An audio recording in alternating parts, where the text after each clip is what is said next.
Because we lived in different neighborhoods, and so we had different experiences. Some neighborhoods may have been more rural than others, so we all brought, these differences into Lincoln with us. But it was an exciting time, and it was a big deal, because everybody looked forward to going to Lincoln. My name is Deloris Pringle, Pastel being my maiden name. I was born in 1945 in Toomey Hospital. My parents and grandparents built a home down on the very far end of South Main. At that point, it was a rural route. It wasn't even a part of the city back then. And that's been our homestead ever since. Lincoln was a top-notch school and was, basically the only school of its kind that offered the kind of curriculum, that it offered back during those years.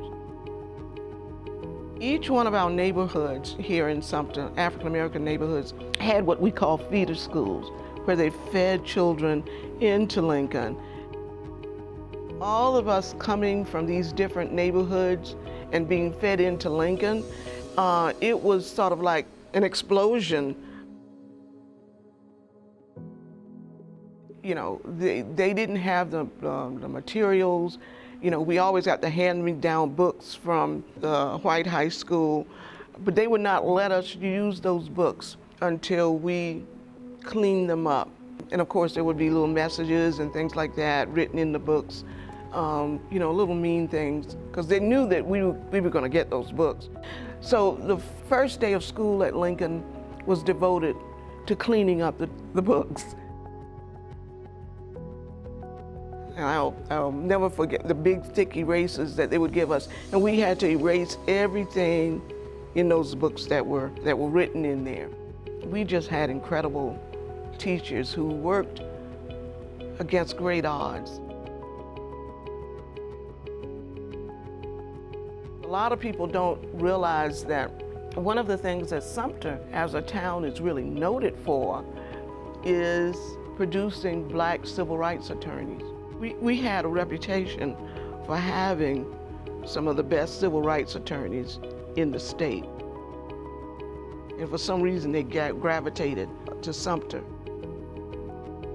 And a lot of people, I think, don't know that Sumter was a majority Black town until very recently. I think the numbers have evened up now, where if the population is still majority African American, it's just slightly that.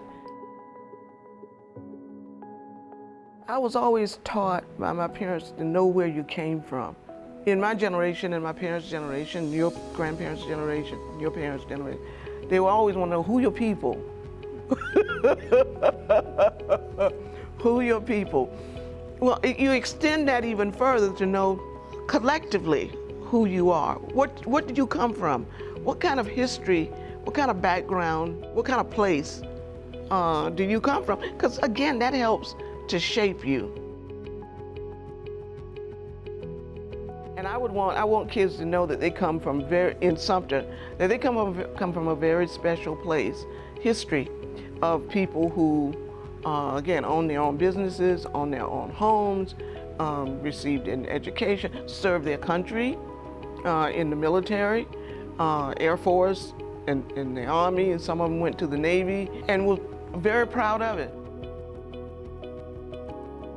We were very proud in this community of Jim Felder, because when President Kennedy was assassinated, we were devastated. A home person, Jim, who had gone to Lincoln, who grew up in this community, grew up in South Sumter, and Jim being selected for the honor guard to carry President Kennedy's coffin, that was a big deal. That was a big deal for us. I think that Lincoln and this town has produced some incredible people and leaders, for the nation and for the region. Well, Black history for me means knowing yourself. We've got to know ourselves. I don't necessarily have to be on a big stage, because a lot of women come through this shop. Very rarely do you find someone who didn't know about Clyburn's Beauty Salon. My name is Dia Clyburn. I am the owner and also a stylist here at Clyburn's Beauty Salon. I grew up coming to this beauty shop from the time I could not remember a time I wasn't here. We would come here on Saturdays. Loretta Way, who still works here, I'm 54, so she's been here roughly 54 years. Yeah, so she was mentored by my grandmother. My grandmother was still living in Almeda. Clyburn was still living at that time. Spending the day out here meant so many things. Like my daughter has the same memory of the honeysuckles and the blackberries in the backyard and our little fort back there. On Saturdays, of course, we would go outside and play with those kids. Back then they had a washer and dryer. Well, a washer, not a dryer. So we would have to wash the towels for everybody here and then go hang them on the line outside. Even sounds somewhat simple, but significant because we learn work ethic, here. We learn manners. Those kinds of things were reinforced here. And of course, we took pride in our candy curls for Easter.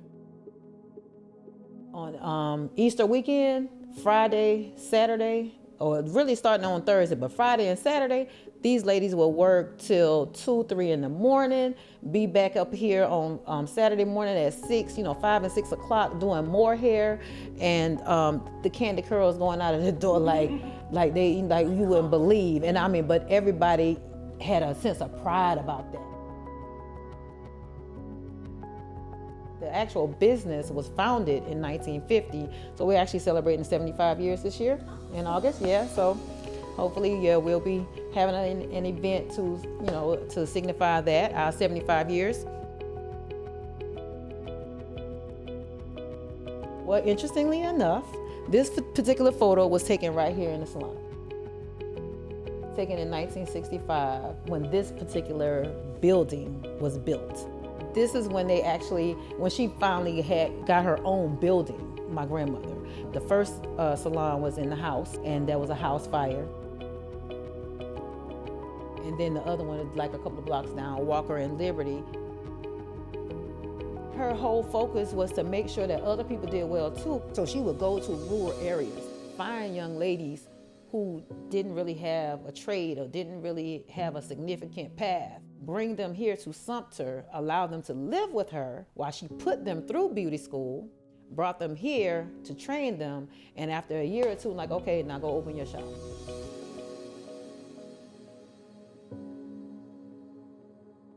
Totally respect her for that. Because a lot of people, if you open up a salon and you've been working in their salon, that might be a problem, but my grandmother was like, oh yeah, let's do it. So that's what I'm saying, her spirit of entrepreneurship did not just rest with herself. It was important for her to make sure that spirit went into other people as well, especially minorities. The only reason that Aunt Butchie continued to have this shop thrive and stay on the path that it stayed on was because of the respect that she had for my grandmother and her vision, and she just wouldn't let that die. My grandfather was a baker by trade, but he pastored as well.